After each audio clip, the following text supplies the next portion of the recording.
Testing, check, check.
Thank you. The House Republican Policy Committee will come to order. The committee is meeting today to examine best practices to build trust between law enforcement and the communities they serve and protect. I now recognize myself for an opening statement. I want to thank everyone for coming to today's second hearing of the House Republican Policy Committee's Law Enforcement Task Force. This week, tens of thousands of law enforcement officers are traveling to Washington, D.C. to participate in National Police Week to honor those that have made the ultimate sacrifice. The immediate family members, as well as the entire law enforcement community, are in our thoughts and our prayers. We should take this time to remember their service and thank every member of law enforcement for their efforts to protect safety and the safety and sanctity of our communities. Holding today's hearing, particularly this week, helps highlight a very real challenge. Law enforcement is in a crisis. Tensions between police and the public have rarely been higher in this country. Unfortunately, we see the problem getting worse, not better. Fractures in some communities are so severe, law enforcement officers have been targeted and sometimes killed simply because they wear a uniform. And this issue is not just limited to one city. Events in places like Ferguson, Baltimore, and New York have had a broad impact on law enforcement relations in every corner of our nation. I represent, for example, 19 rural counties in east central and southeastern Indiana. And the law enforcement officers in that area tell me that when these crises occur, it makes it harder in our communities to do our job as well. Moving forward, the House Republican Conference wants to be part of the solution. We want to look out for our law enforcement and look out for the people that they protect. That's why we formed this task force a year ago, to seek solutions and examine how the relationship between police and the public can be repaired. I want to commend the leadership of Chairman Reichert in this effort. Everybody in this room knows that as a former sheriff and a longtime law enforcement officer, Sheriff Reichert led the team that caught the Green River Killer. He has helped direct the national conversation surrounding law enforcement and the communities they represent as well. I would also like to thank other members of the task force who are coming here in just a few minutes and will be greeting you as well for their participation and expertise. And I want to, and that task force has more than 90 years of combined law enforcement experience. They know firsthand the challenges faced in law enforcement across this country. I want to thank our panel members for being here as well today. This hearing is the next step in our efforts. Police officers can't do their job safely and effectively without the support and cooperation of the communities where they live and where they work. And that won't happen unless citizens feel safe, protected, and respected. We're fortunate to have this distinguished panel of experts who will offer a community, state, and law enforcement perspective on best practices when tackling today's challenges. I look forward to hearing from each of them on the appropriate role of the federal government in helping building bridges of trust and accountability between police and the public. And I now recognize the gentleman from Washington, the chair of the Policy Committee's Law Enforcement Task Force, Sheriff Reichert, who will be chairing today's hearing. Thanks, Sheriff Reichert. Thank you. Thanks, Mr. Chairman. And, I know sometimes these things seem, formal, but we're going to try to make this hearing as relaxed as we can, and because we really want to have. Can you hear me? Okay. If I send this side. We just want to have a conversation and try to figure this whole thing out. This is for the benefit of not only law enforcement but our community, and beyond that, the entire country.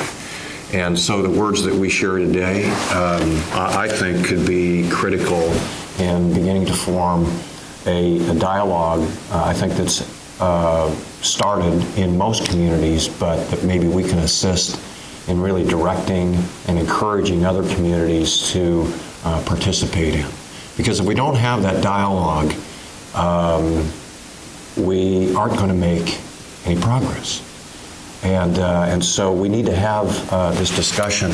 I just want to comment, yesterday, so my face is pretty, a little bit red and sun touched. Mine too. Right. Yesterday, I spent from 10:30 to 2:30 at the police memorial. Now, it was only 63 degrees, and the wind was blowing like crazy, but I still got a little bit of a sun tan. The only thing that, the most important thing I saw yesterday,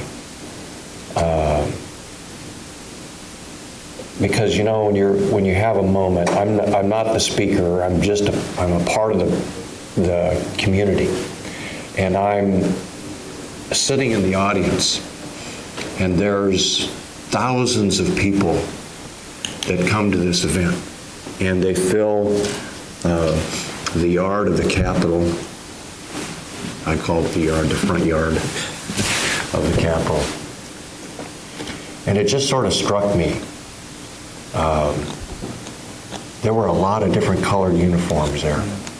I mean, there were, it was green and tan and beige and blue, and my uniform used to be green and gray together with a green stripe down the side. I thought it was the best uniform. But some others, would like the blue a lot better.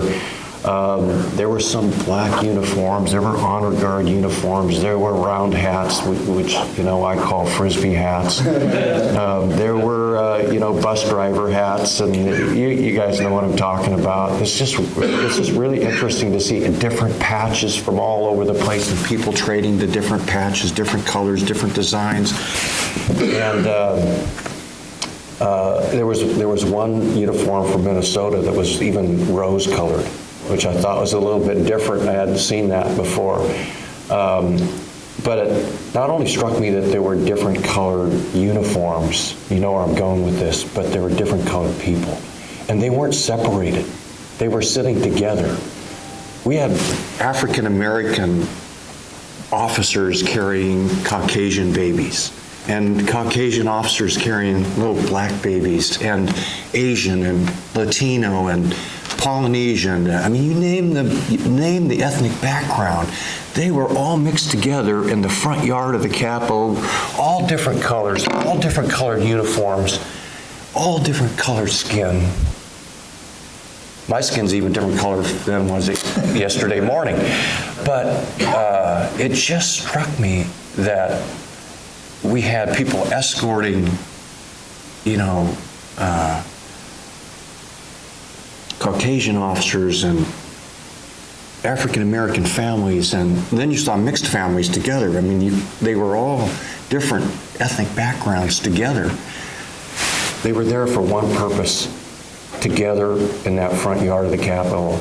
They were together to honor those that died, that gave their life, and to honor those that still serve, and to honor the communities, for that matter, that work with them to keep the public safe. And I was just really struck by that. And I thought, last night I was thinking about this. For a moment in time, Mr. Chairman, I was in a world that made sense to me. I was in a world where all of America was sitting in the front yard of the Capitol, and everyone was together, and we were all of the same mind and the same focus, all on protecting our children and our families, and honoring those that gave their lives in the process, which led me to the next thought of we're all here in this free country, and the people in that front yard of the Capitol were all there together to honor those people that were protecting the freedoms that we all enjoy. God-given freedoms, in my estimation and belief. And I just hope that having these hearings, that we can bring the rest of the country to experience what we experienced yesterday on the front yard of the Capitol, in coming together, I don't care what your background is, in coming together and being one people, America together, United States of America. And that's why we're doing what we're doing here today, Mr. Chairman.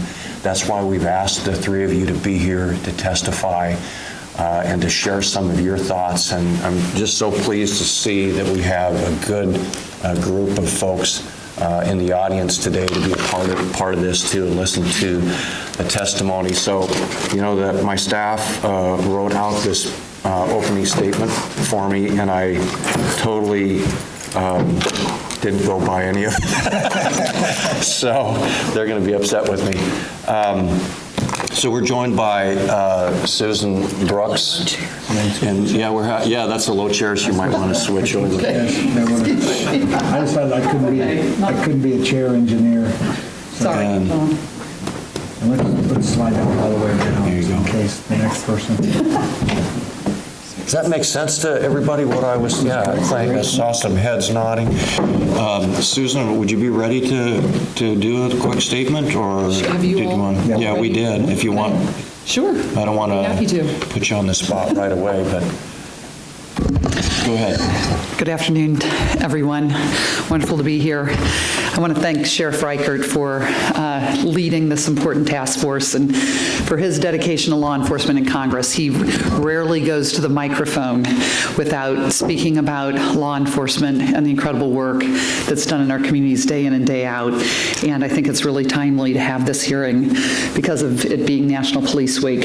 And as we examine the tensions, of course, between law enforcement and the public, it's important that, and incredibly important, that we pay tribute to our nation's law enforcement officers. I have worked with law enforcement throughout my career as well. I was deputy mayor in Indianapolis and was actually responsible for public safety. So I worked with the police department day in and day out.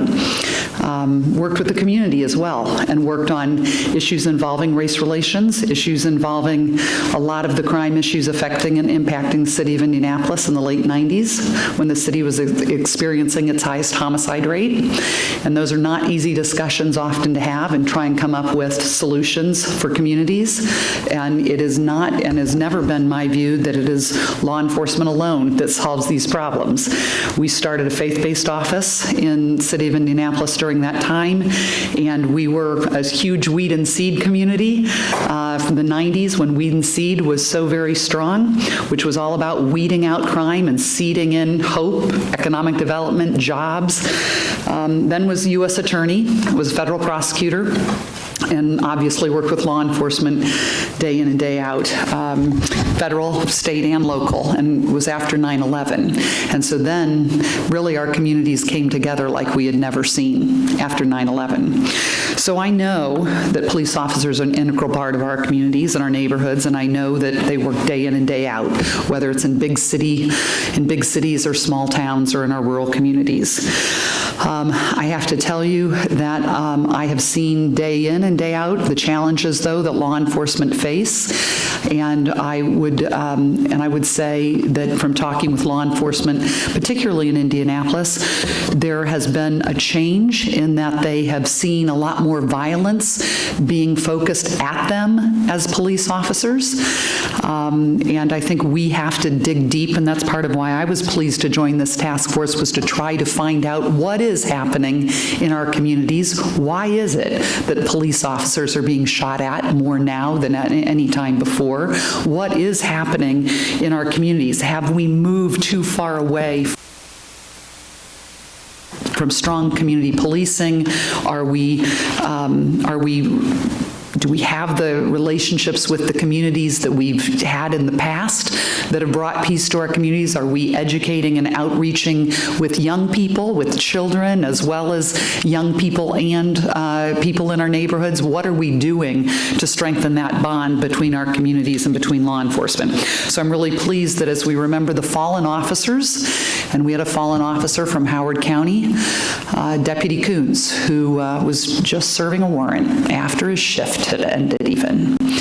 and doing what law enforcement do day in, day out. He was just serving a warrant, and he was gunned down and just lost his young life. And so I've attended many, many law enforcement funerals, far too many public safety officer funerals, and we have to try to figure this out. We have to do better in this country. We are, I think, the strongest democracy in the world, and we've got to do a better job in bringing together our communities, our law enforcement, so we can avoid the violent outbreaks that happened in Baltimore and in Ferguson, and even ensure that it never happens in Indianapolis and our home state. And I know it's hard work.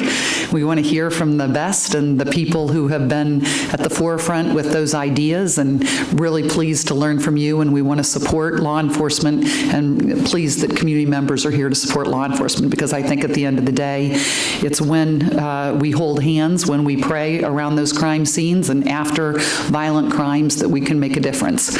So I just want to thank you all for being here. Appreciate your work day in and day out in your communities, and now you're educating the country on what you think will work best. And so we really appreciate your time.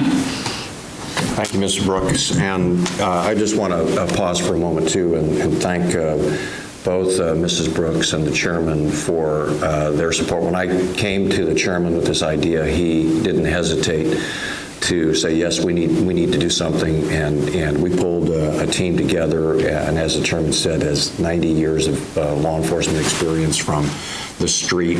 Steve Knight from Los Angeles, LAPD cop for 20 years, myself 33 years in the sheriff's office in Seattle.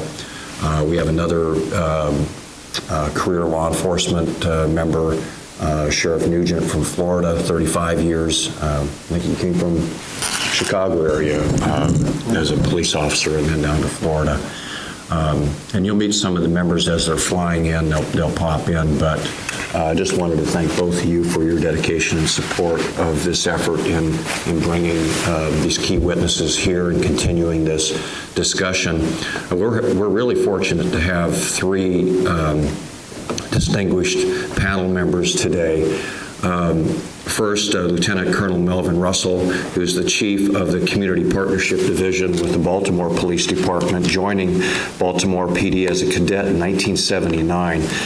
Lieutenant Colonel Russell worked both as a uniformed patrol officer, then as an undercover officer for 20 years. He was appointed Eastern District Lieutenant in 2007, then Major only 11 months later. During this time, he created a nonprofit called Transformation Team to bring together community stakeholders committed to working together to make a better Baltimore. And in January of 2013, he was promoted to lieutenant colonel and created the Community Partnership Division. Mr. Steve McAdams was appointed executive director of Governor Larry Hogan's Office of Community Initiatives in 2015. A lifelong resident of Maryland, Mr. McAdams has more than 25 years of professional experience as a real estate broker and appraiser. The Office of Community Initiatives looks to enhance and improve opportunities for Maryland residents and oversees the work of the Governor's Office on Service and Volunteerism, Volunteer Maryland, Community Affairs, and engagement within the executive branch and the Governor's 8 ethnic and cultural commissions. Mr. Marvin Charles is a good friend of mine, and I'm really pleased to have him here today. He is an ordained minister and executive director of Divine Alternatives for Dads Services, or just call it DADS. Mr. Charles and his wife started DADS in 1998 in their living room after years of personal struggle, and at the age of 43, he removed himself from a downward spiral of substance abuse and homelessness to become a passionate, effective community leader. In just 7 years, Mr. Charles removed himself from his own state of despair to a personal mission to help other men and their children cope with the ill effects of fatherlessness. Thank you all for being here today. We are excited to have you here and look forward to hearing from you. And we will recognize the Lieutenant Colonel first for his comments, and you have 5 minutes to do so. And later, after everyone's testimony, we'll ask some questions for you. So, Lieutenant Colonel, please. Thank you, sir. First,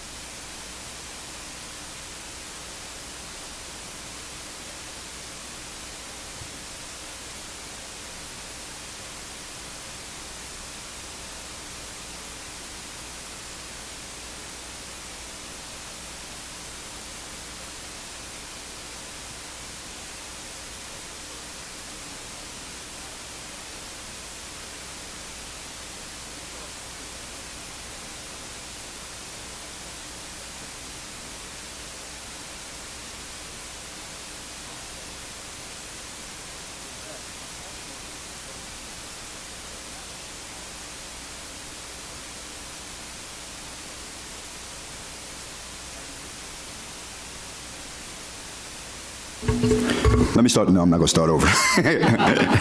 I'm going to keep going. My uniqueness comes because after years of effective crime fighting and community service from a patrol position, I would become consumed and submerged into the murky world of undercover narcotic enforcement. And I would stay submerged, as the sheriff congressman said, for 20 years, oblivious to my surroundings above the darkness of the drug world.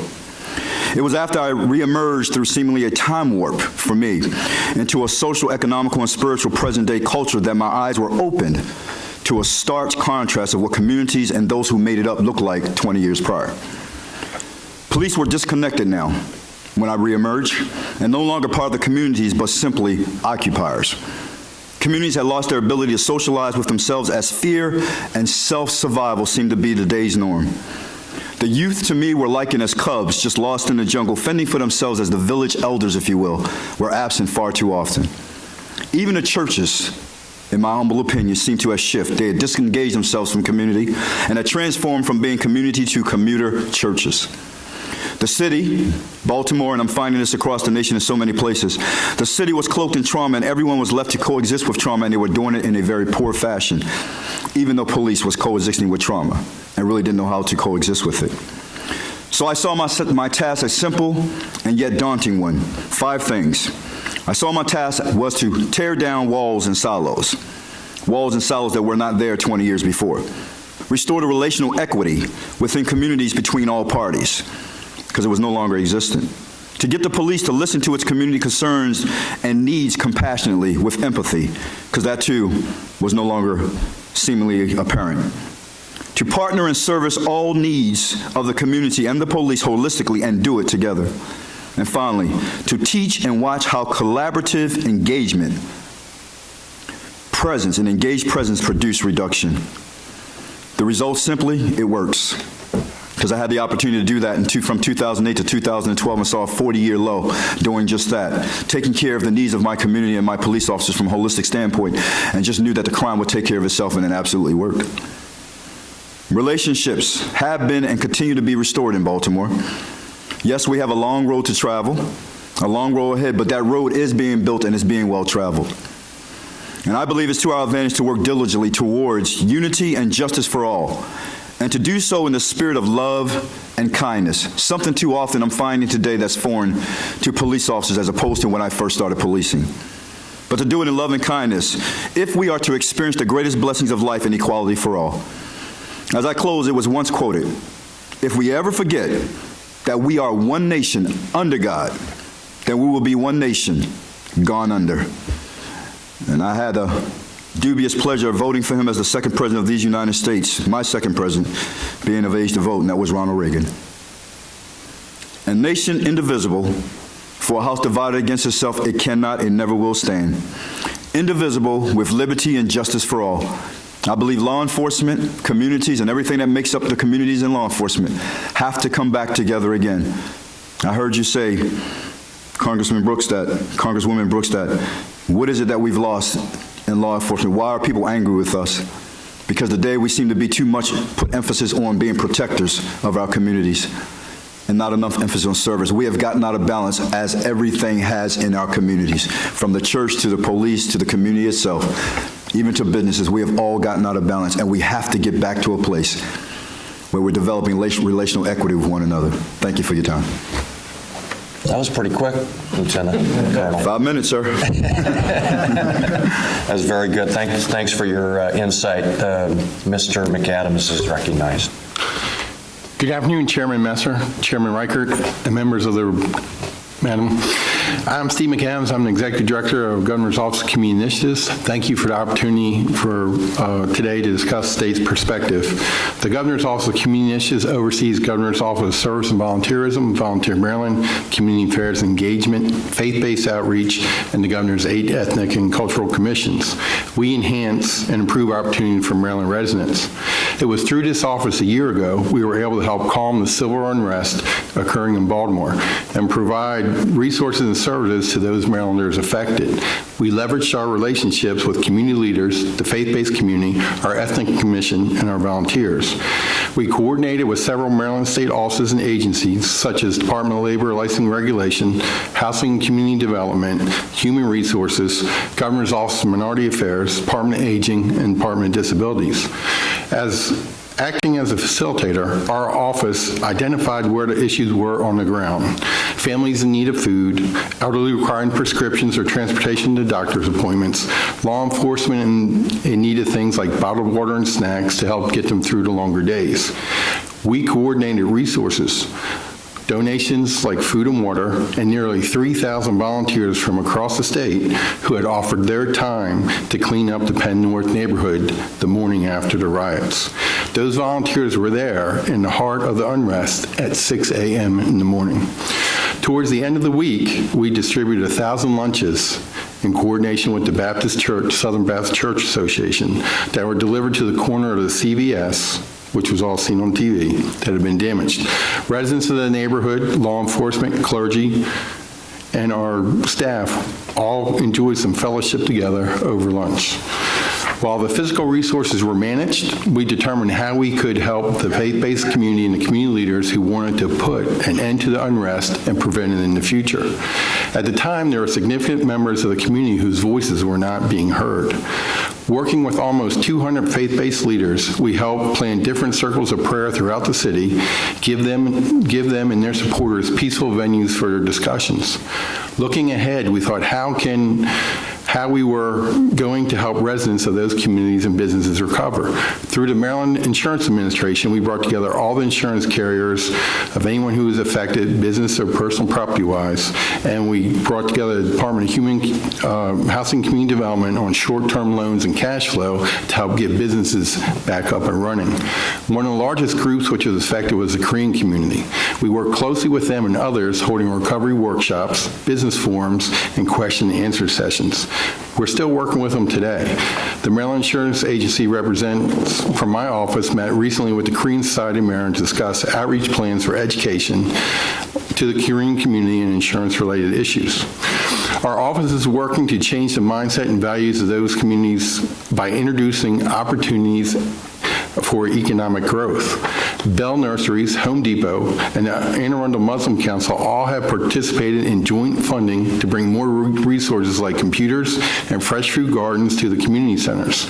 That's addressing two major needs, workforce development and fresh, healthy food. Initiative we're looking at is to also eliminate the food deserts by working with Real School Gardens, which builds and plants gardens in low-income schools, and teachers who are trained on how to use these learning gardens to improve students' engagement and academic achievement in the STEM field. By bringing STEM to the elementary and STEM to the workforce development, we're working with the National Security Agency, University of Maryland, Baltimore County, Bowie State University, the cyber community on programs that will grant scholarships for non-credited cybersecurity courses to those coming from low and struggling middle-class backgrounds. We're working with the Maryland business community to guarantee entry-level cybersecurity position to those who complete these courses. Baltimore City is a pilot for this program. We're a strong supporter of incubators like Under Armour and City Garage, and work with the Department of Housing and Community Development to launch OpenWorks, a creative workspace that focuses on advanced manufacturing. Around the Maryland Institute College of Art, we're pulling in local business to create an innovative village. While we're concentrating on economic growth opportunity, we also recognize that a lot of these adults and children have never left Baltimore, so we're exposing them to new experiences. We're working with businesses where we've taken families to the Eastern Shore to visit working farms, taken a boat cruise on the Chesapeake Bay, and taking them to learn how to eat crabs. Every week, Eastern Shore farmers are donating fresh food to Baltimore children to ensure it gets to their communities. It's important for the children and youth of these neighborhoods to have a safe, clean places to play and opportunities to learn. 50 midshipmen from the U.S. Naval Academy volunteer as mentors for Baltimore school children, and they're hosting them this summer for a 2-week camp in the Naval Academy. We've identified community centers where we can make a difference, increasing the number of children they're able to serve each day. For example, we helped local resident Erica Alston raise $90,000 to expand and improve her kids' safe zone, which was in the heart of the riots, which now serves 100 children on a daycare basis. Our office raised $10,000 to send Baltimore children to former Harlem Globetrotter Hugh Smith's summer basketball camp. We helped bring together Under Armour and the Living Classrooms Foundation, and we're working on rebuilding the Living Classrooms Under Armour Community Center and target investment zone for another part of Baltimore. The hope is that the combination of community engagement and service, health and wellness, leadership, education, workforce development will disrupt the cycle of poverty and serve as a model to expand through the United States. The civil unrest last year in Baltimore calmed because of the contributions from everyone: local government, state government, the private sector, nonprofits, faith-based community, law enforcement, Baltimore City residents, Maryland residents, and those outside our great state willing to give their time and resources. And as we rebuild Baltimore, it will take a continued dedication from all these groups. As you see from the public-private partnerships we've begun to develop, it's an honor to be part of Governor Hogan's administration, work with the city of Baltimore, and we continue to demonstrate our commitment to improving Baltimore and the lives of its residents. Thank you. Thank you, Mr. McAdams. Mr. Charles, you're recognized. I heard you first say two comments, Mike. Two comments before my time starts. My wife says I never met a Mike I didn't like, so I hope you don't hold that against me. And then you said be comfortable, so I'm going to try my best to do that. Congressman Reichert, thank you for this opportunity to sit before you today. Never thought in a million years I'd be sitting in a room like this, be able to speak to folks like yourselves, and that they would even listen. Thank you for inviting me to speak today. I'm honored to be here. I first met Congressman Reichert at his district office last year, just before I drove my 18-year-old daughter to Oklahoma to start her freshman year in college. This was a daughter who started my journey. She was a baby girl that I was about to abandon on the steps of the hospital 18 years ago. But as I held her that day, my heart changed. I looked into those little brown eyes and I started to cry. I realized that as a father, what I was supposed to do was not that. But I had no idea what a father was supposed to do, and because of that, I had the opportunity to come to you today, to sit before you. Let me tell you the story of dads. I'm going to push this to the side. In 1997, I walked out of a crack-filled environment to set my daughter on the steps of the hospital because I couldn't do that. I couldn't do it anymore. This was a seventh child who was born under those conditions. I got to the hospital, I couldn't do it. I went to a women's shelter and asked them could they help a man who was 40+ years old, and they told me they couldn't do it. My best opportunity was to take her to the CPS office. I took her to the CPS office. That was the most humiliating thing I ever did. Why? Because the CPS already had two other kids of mine that had been looking for me for 2 years, and here I show up on the steps with another. But I didn't have a choice. I was tired, sick and tired of being sick and tired. So what I did was they gave me a list of things to do, and I began to do those things. I thought at times I wanted to go back and use drugs again because they got to be too impossible to do, but it wasn't about me anymore, it was about this little girl. So I did what I needed to do. I remember when the state appointed a caseworker, and the caseworker looked at me and her mother and she said, she has no more chances. This is her 5th rodeo and yours is slim to none. That was the obstacle that we were up against. What happened was, the caseworker who was supposed to be our caseworker made mention if you were married, it might be a little different. I don't think she was saying that for my favor, but I grabbed Jeanette by the hand. I walked around the corner in this juvenile justice center and said, if you will marry me, I will do everything in my power to make you the happiest woman in the world. 3 years later, we accomplished that goal and brought our kids home. I had a number of other things that happened along the way. I was born raised in the foster care system. My mother was 14 years old when she had me. My father was 20.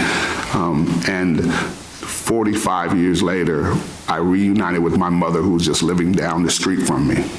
I asked her about my father. She said she hadn't seen him in 40 years. I went to visit my dad. She went to visit my dad. He asked her to marry her. They got married. that reminded me of a prayer I prayed in treatment. Lord, help me put my family back together again. The thing went to Good Morning America. It spread it all across the country.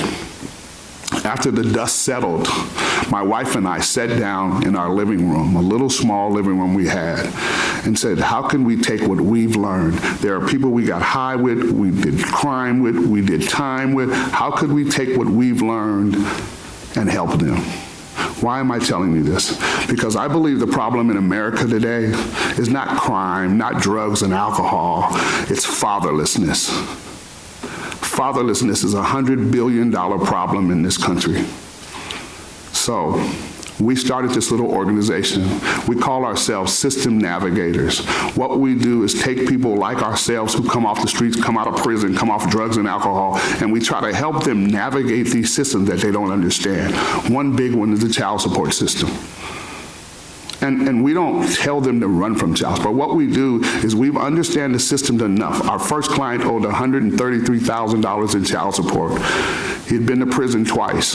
What we did was we helped him navigate through those systems to where he got his child support modified down to its original order, which was $11,000, and he was able to pay. Those kids of his now are graduating from college. So I believe, this is a personal opinion, I live in a little part of the United States. We've been able to see over 3,000 fathers and connect them with over 6,000 kids. Why? Because there's not a man in this country who doesn't want to be his children's hero. But there are obstacles and things that stand in their way that they don't understand how to navigate. Now, yes, some of them are just blatantly not there. I'm not talking about them. I'm talking about those men who, if you give them a sense of responsibility, help to put back what they took from. I'm one of those guys. Right now, I have a group of men. We've been doing this work for 16 years. 5 years ago, we started some of those same men who've been in and out of prison, who've been on drugs, who've turned their lives around, are now going back into an alternative high school. Alternative high school. The reason I stress that is because most folks don't care about those kids. So these ex-felons, ex-druggies go down there and they spend 10 hours a week in this school. Nobody's taking care of that. They're doing it. Why? Because they tell the stories of when I was in prison, these young people would come in prison and we felt sorry. We couldn't do anything for them. Now we have an opportunity to do that. Now, I can go on and on. I told you I never met a Mike I didn't like. I just wanted to give you kind of a snapshot. I did have a whole script together, but he scared me when he said 5 minutes. So anyway, I'd like to thank you again for giving me this opportunity to sit before you today. Thank you. I had trouble calling you Mr. Charles. Thanks, Marvin. As you can see, we have a really strong panel today with really a diverse, broad experience and ideas and thoughts, and you can see where they intersect and connect. And that's what this hearing is about, is trying to bring those ideas and those communities and those thoughts and ideas together. So I'm going to recognize Chairman Messer to ask some questions of the three of you. And now it's just, again, just a relaxed conversation. Thank you, Mr. Chairman. First, I want to thank Mr. Charles for his remarkable story. It's a story that, as you well know, it doesn't have any racial boundaries. I was actually raised in a single-parent family by my mother, was fortunate in my teen years to be able to connect with my father, and we have a solid relationship today, but it is certainly a challenge in communities all across the country. As I also alluded to in my opening statements, the law enforcement crisis we have in our country doesn't really just have urban boundaries. Of course, some of the higher profile incidents that have occurred have happened in urban communities, but it's a challenge for law enforcement all around the country as these incidents occur. And I hear, even in the relatively rural area I represent, stories of an increase of violence. And I think I want to start with Mr. Russell, and others can certainly add. I mean, we're here today, of course, as federal policymakers others, but I think you're best when trying to analyze what we do, first think about what it is should we do, and then think about what is the appropriate role of the federal government in the nexus of that. Could you expand a little bit about what do we do now as a nation to try to repair this broken bond between law enforcement and our communities? Well, thank you. Well, first of all, I think we as law enforcement have to invest just as much time in the service piece as we have for years and years in the protective piece. A lot of the communities, again, when I reemerged, a lot of the communities, it was such disparity and disdain for police officers, and I had to figure out why that was. Things were gone, like the Powell Center. Things were gone like Officer Friendly. There was no more connectivity between the community and the police and the community. And so the police were just basically just being callers. As a matter of fact, the whole dynamics of what that police officer was made of and where he came from had equally changed. When I first became a police officer, if you ask any one of us, 3,000 of us, where'd you come from? We all came from Baltimore City. Mm-hmm. We look like Baltimore City. We look like the communities. We understood the culture. But then when I reemerged, I found out there was only 21%. In 20 years span, only 21% came from the communities, even lived in the city. The vast majority came from outside of the state of Maryland. As a matter of fact, we have some that even from Puerto Rico, and I'm not against anybody getting employment, but really at the end of the day, how do you take anyone? How do you take anyone from a different culture and then submerge them into a culture that's not their own? And yet you didn't train them to do that. Do you know the cause of that? I mean, do you know why that transition?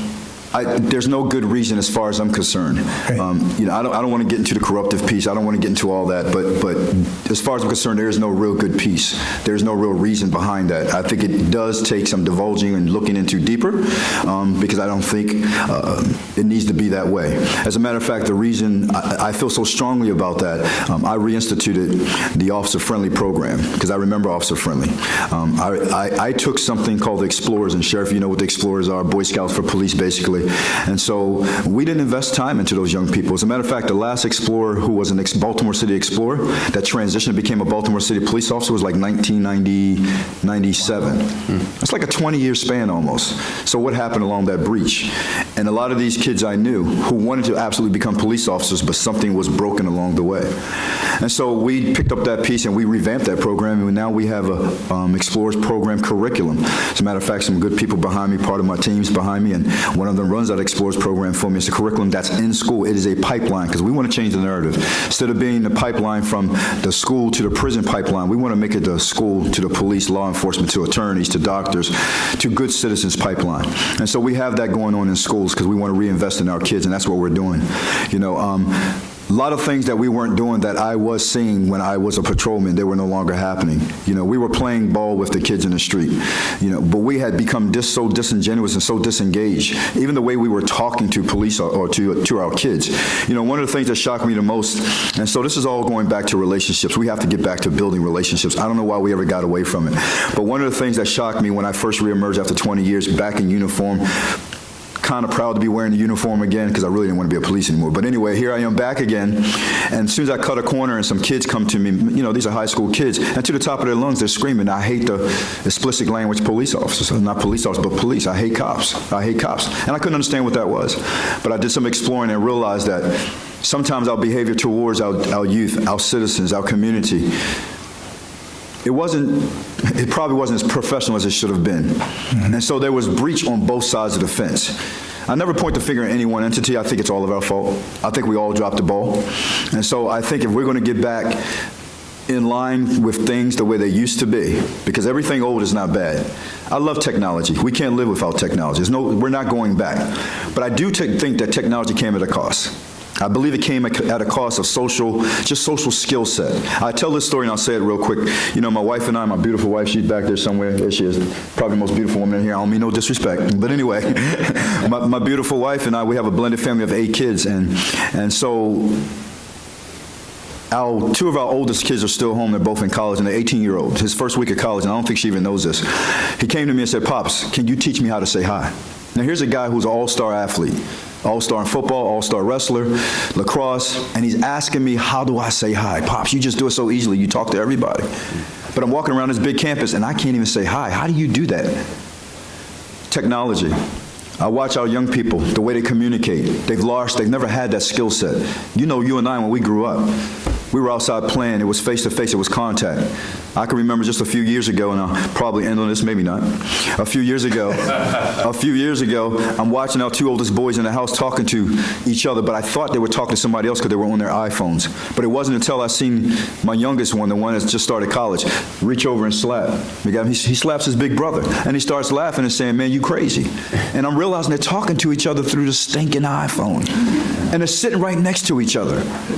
Social media has come at a cost.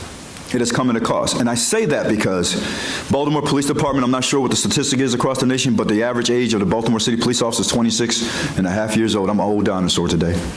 26 and a half years old.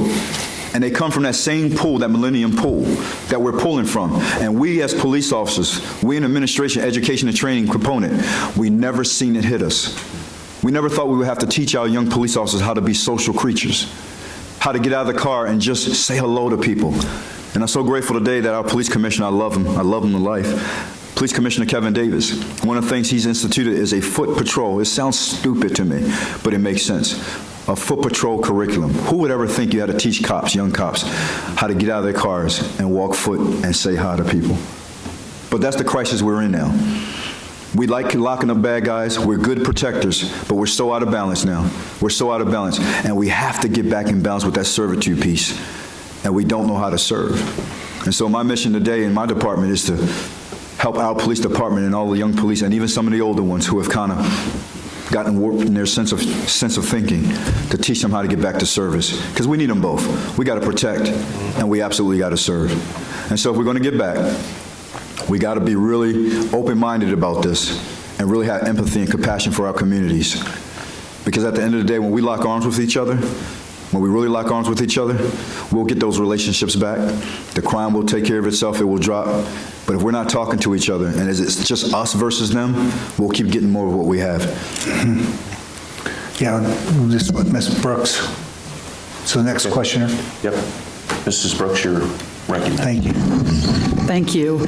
I think part of what we're struggling with a bit is what is the federal government's role when the most effective and the most important policing is that which is so local, and yet, Mr. McAdams, you're from the state of Maryland, working hand in hand with local. Can you share with us what you believe a state's role for any of our states? What is the state's role in working with local law enforcement and local communities to improve these relations? You've mentioned a lot of things you're doing, but I'm curious whether or not you know at the state levels that's being done in other states. Are you learning from other states? Can you just talk with us about what the state's role has been? The state role has really been, Governor Hogan he wants our administration to be out in the community. So we feel the biggest asset that we can be is what we were talking about here as a listener. So if we listen to the community and understand what their needs are, we're best to help facilitate and help the police or help bring resources in. One of the things that we alluded to here was the PAL centers, and what we hear when we're all through the city, the number one thing you hear is the lack of community centers. So if there were opportunity for the federal or the state to work with the cities who are strapped to put in community centers where the police ran those centers, and they also were the coaches and everything else to engage that interaction. So the biggest thing I think that the states can do is be on the ground, understand what's going on in all the different communities, because it may not be one uniform solution for all the places across the country. Thank you, Mr. Charles. With respect to the faith community, and as I mentioned in Indianapolis, we have had, starting in the 90s, called the Front Porch Alliance, and it was all about getting people out back on their front porches, interacting as neighbors. What was the faith community's role in bridging the gap between neighborhoods, communities, and law enforcement? And certainly, I completely agree with you.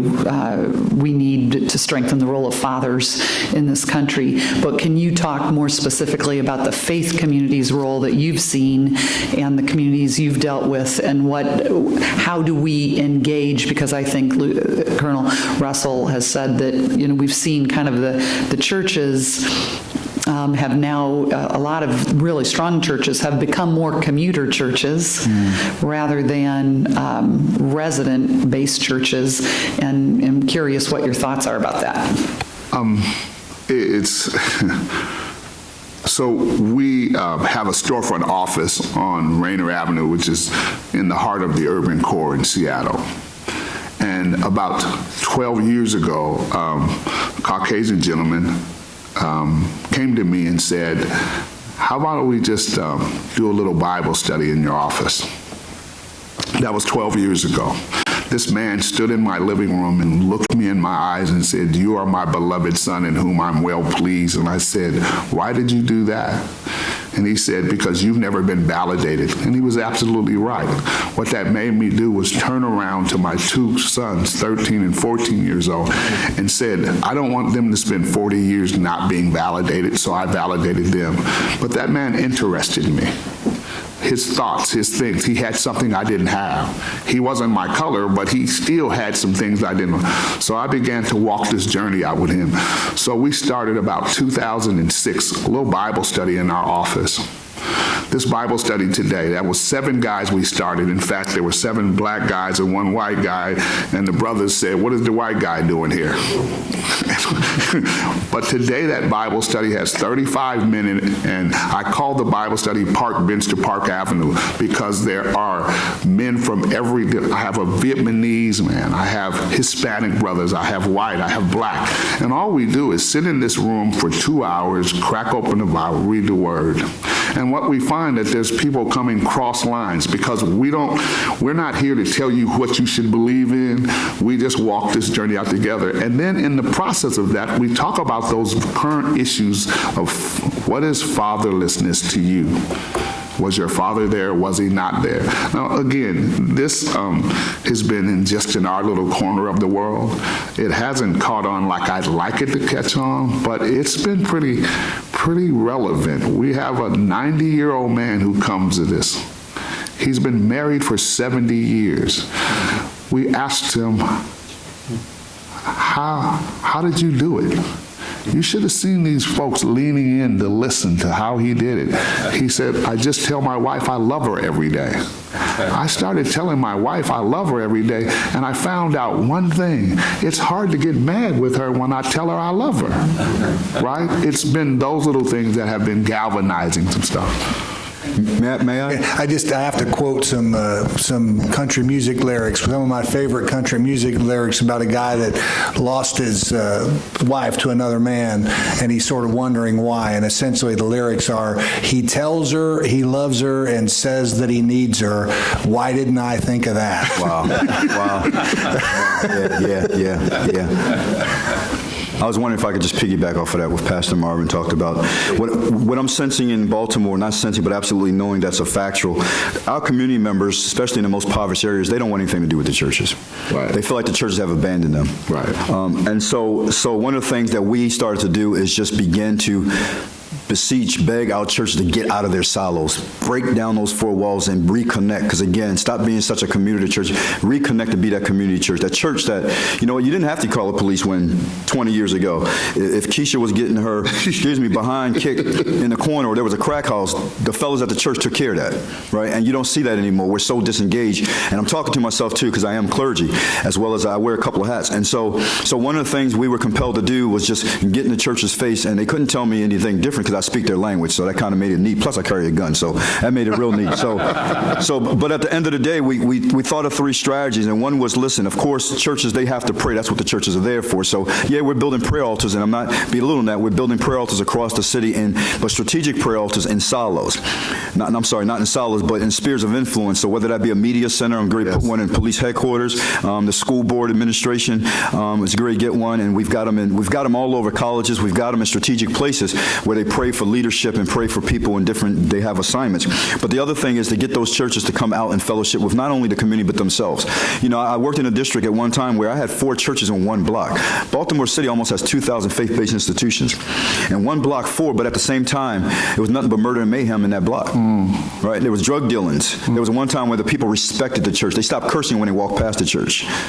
Now they deal drugs on this church. Now there's violence in the church, and there's all kind of stuff going on because the church has lost its relevancy today. And so we teach them how to come out and not only fellowship with the community, but fellowship with themselves. And you know what? Stop just pushing on the community what you think they want. Ain't nobody trying to get a chicken sandwich. Ain't nobody trying to get a fried dinner, chicken dinner. Assess the community needs and then provide those needs if you're going to be relevant. Stop patting yourself on the back because you gave some clothes away during a holiday. So we teach the churches that. But probably the most powerful thing that we've done, since the 70s, we've had something, and this is where I'm ending, we've had something called chaplaincy, like most police departments across the nation have, chaplaincy organization. We've always had about 7 chaplains, very diverse, all cultures, all faith-based. But at the end of the day, when I got those chaplains and they fell into my lap, I realized that all they were doing was praying at graduations, at promotions, and going to the hospital when we got injured to minister to us and our families. And I thought, what an underserved, what a waste that we were doing. And so we bolstered that. Today we run a chaplaincy academy. We never had one before. I started chaplaincy academy. And my vision is to have a minimum of 216 chaplains. And I won't go into why, but that's strategic reason. 216, not 7 chaplains across our city. Saturate our city with them. In our first class, we had about 35 in 12 denominations. We've got rabbis, as a matter of fact. On yesterday at the closing for the Fallen Heroes, one of our chaplains, Rabbi Tenenbaum, he was there and he spoke at that function yesterday. And so we have these chaplains and we put them in the car. We put them in the car with, guess what, the worst police officers in the city. Because here's what we understand. At the end of the day, it's very difficult to continue to be a nasty police officer when you got a clergy in the car with you. It's extremely hard. It's extremely hard. Unless you want to go, Father, forgive me all day, you can't do that. And so we put them in the car with them. And when they get out of the car, the chaplains have taught not to be intrusive. As a matter of fact, I think we have a couple here. Just raise your hand real quick if you're a chaplain here.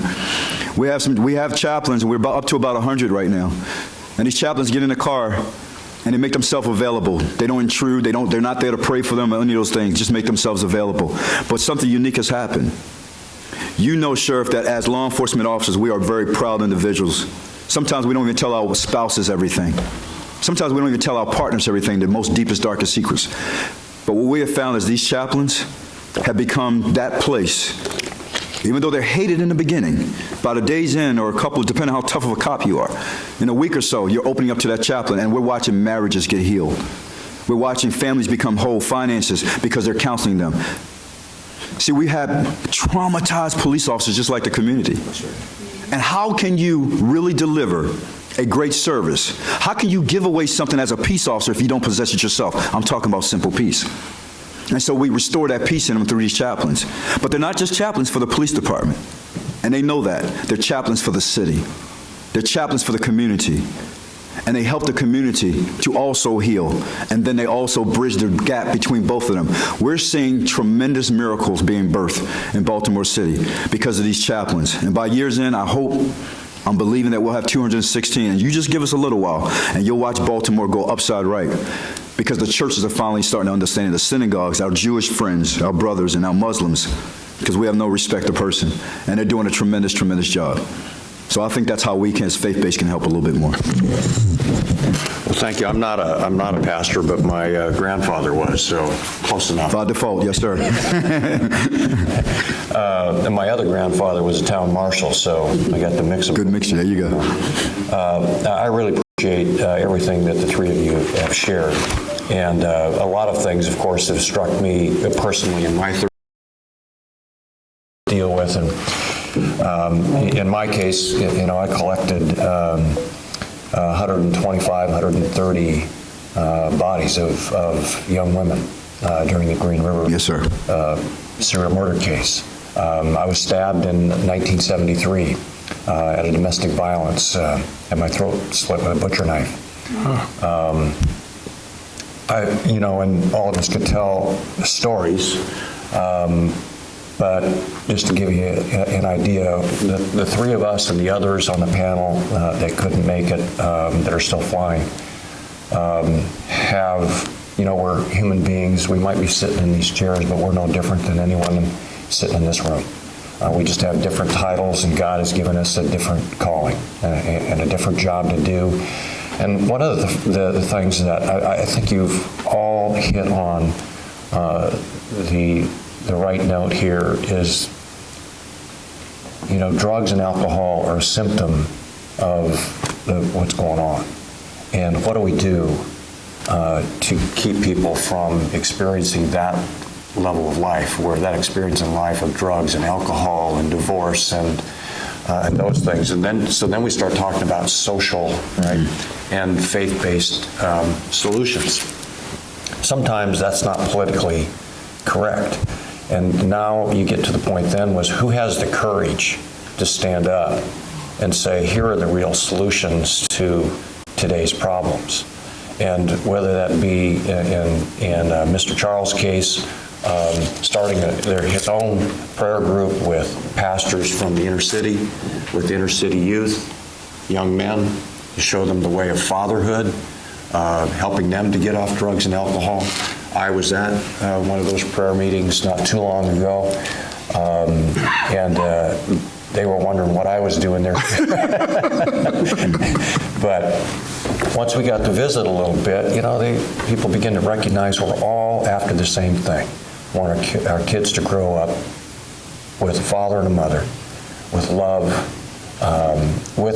in a loving home. Foster care, defined in some states, success is defined as moving a child from foster home to foster home to foster home to foster home, when eventually what happens, they are aged out, they have no place to call home. Where do we go for Christmas or Thanksgiving or my birthday? Nowhere. So one of the things we've been doing at the federal level is trying to find a place where we can make it easier for and providing incentives for young people to be adopted, especially those in the teenage world, because that's the most difficult age to adopt. So we passed a law a couple years ago to help move that process. Those are some things that we can do that sometimes to us feel inadequate, because you're the ones, on the street where the rubber meets the road, and a lot of that personal interaction, real solutions coming immediately to you. The other thing I want to mention is PAL, the Police Activities League, school resource officers, storefront officers, that Charles or Marvin mentioned. I think those are absolutely necessary, and they connect into all the things that you all talked about. But the money's not there, right? Right. So I think, federal grants and the COPS grants, those sorts of things, we need to start taking a closer look at, because wouldn't you, each of you I've asked this question to, would you describe the situation that we're experiencing across this country, the gap, ever-widening gap between police and community? Would you not call this an urgent Absolutely.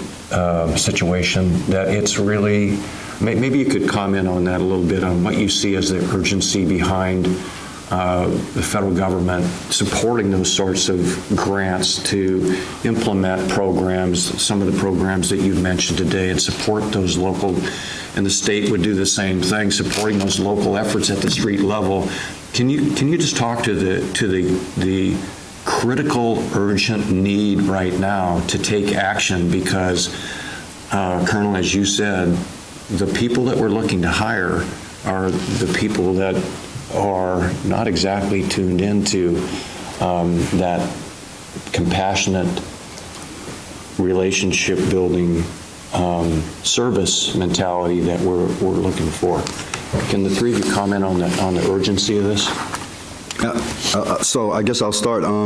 So, I mean, you hit the nail on the head, Congressman. So funding, it's easy to find funding when we're talking about tasers, vehicles, long rifles, and all that stuff, right? But when it comes to service pieces, you know, I've got one of my staffers here, and it's tough finding funding, federal funding to do things, because we realize, like PAL centers, they are critical, but we can't get funding for that, you know, whether we call them outreach centers. And so what we find, we're going to the private sector, and we're begging Peter to, and so we're using church halls, and we're doing everything we can, and we're just thinking, what a travesty if we could just get funding for this, how many kids we can help. You know, we're in school systems, so we get that piece, but, you know, we're building out back-to-school at-risk camps for the worst of the worst kids so we could transform their lives overnight. We've taken them offline for 3-4 days, but at the end of the day, it still comes down to funding. It absolutely comes down to funding. It is urgent. Our children will tell you in a heartbeat, we want you, we want a relationship with you, but they just don't believe that's going to happen.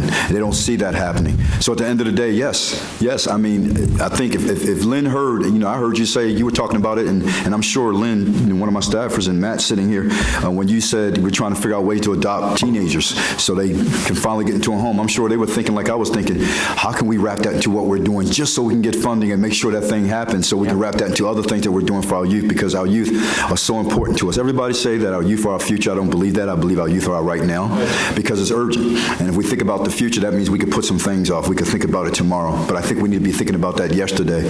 And so, yeah, I mean, if there's something that we can convince you guys of, and so we can find funding coming out of Congress or wherever the case may be, federal funding, I'm all for it. I'll do cartwheels. I'll get butt naked. I'll do whatever I got to do to find funding for our young people so we can push our agenda forward. We know we've got some secrets, keys to success to helping our young people. We work with our young people on a regular basis, and half the time we're looking for private sectors like the Under Armours, like the downtown locker rooms, to fund things because we can't get funding because it's not a popular thing to do, to fund these things. But the return on it is so vital. It's so absolutely vital. Just think about this as I close. Think about this, taking some horrific influencers as young people in schools, as young people who are homeless in the streets, and taking them offline, and now becoming influencers for the good and putting them back in school, getting them in transition housing or whatever the case may be. You know, the good book that I read says sheep begat sheep. We would never have to market that. These young people would be the marketing themselves, and they would say, I used to be right where you were. There would be more great Marvins coming out of this if we were able to fund it. It's more difficult for, I think, legislators to say, put the money up front. Yes. And not put it at the back end. Put it into hope, building hope, you know, for kids, versus at the back end, building prisons, tent cities, drug rehab, alcohol rehab, youth centers, name it. You know, that's we're wasting so much money. Mr. McGann. I think it's urgent because without the funding for the PAL centers, it does several things, especially in areas where you have a lack of fathers and family. It provides structure, it teaches life skills, it's sustainable because you can have a facility where kids are going and they can get involved with sports or learning, and it's something that you can carry on through time that will help them get all the values that they need to compete when they become older. It teaches them all the values that they're not getting. Here's what we had to do. Let me just share a couple of things with you. From 2001, 2014, Washington State fathers who were dad's client increased their monthly child support payment by 12%. From 2001 to 2014, fathers in Washington State who were dad's client reduced the total amount of back child support payment to their children with an additional $6.7 million.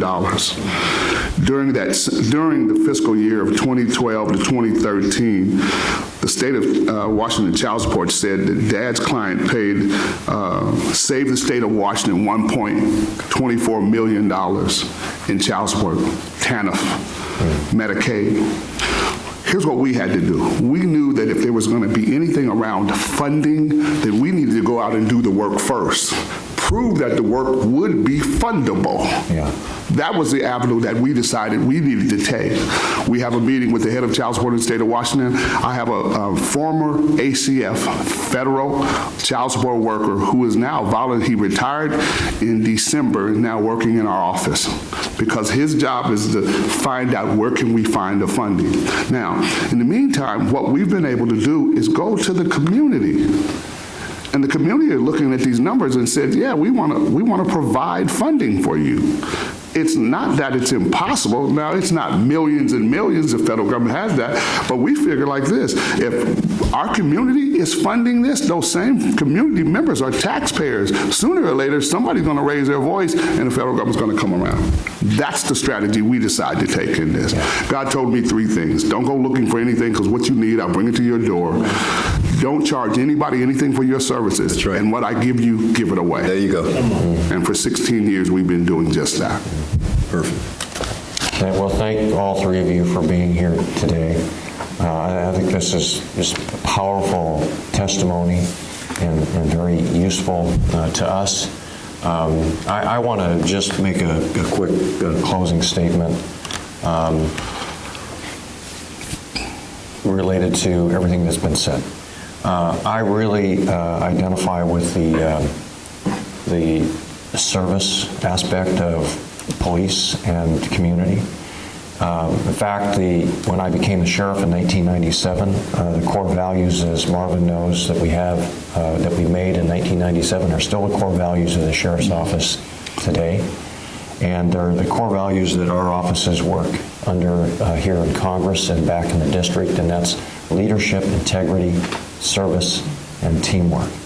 Now, I want to explain those very briefly. That spells a word, L-I-S-T.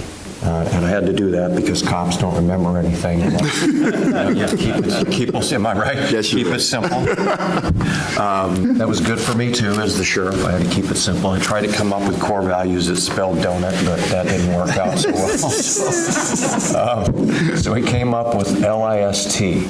And now, leadership, integrity, service, and teamwork. The most important word in those 4 words is service. It happens to be number 3, but it is number 1, service. What do I mean by that? The heart of a servant. We all know where that comes from. Oh, yeah.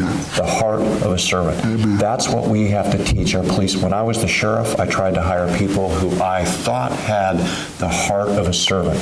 When you hire people to have a heart of a servant, so Marvin and I, we know that every day that we get up, Marvin's putting me before himself. I'm putting Marvin before myself. So he and I now have a relationship based upon this heart of a servant. Amen. And we have a partnership which then leads us to being honest with each other. Now, honesty is good, but we have to have consistent honesty, which leads to integrity. Yeah. That's the I. So now we have a team built on heart of a servant and integrity. Team. That's the team we need to have across this country, built on heart of a servant, integrity, team. And guess what we have? We build leaders. We have a community of leadership. That's the way I explain it. But this is not the last time that we're going to maybe ask you to come back and testify or meet with us on an informal basis. I'm excited every time we have one of these. The hearings just keep getting better and better. The witnesses are better and better. Thank you for your time today. Thank all of you in the room for your time. Thank the members for their attendance and time. And thank you for your service. Thank you, sir. Thank you. This meeting's over. Thank you. Hey, Steve. Yeah.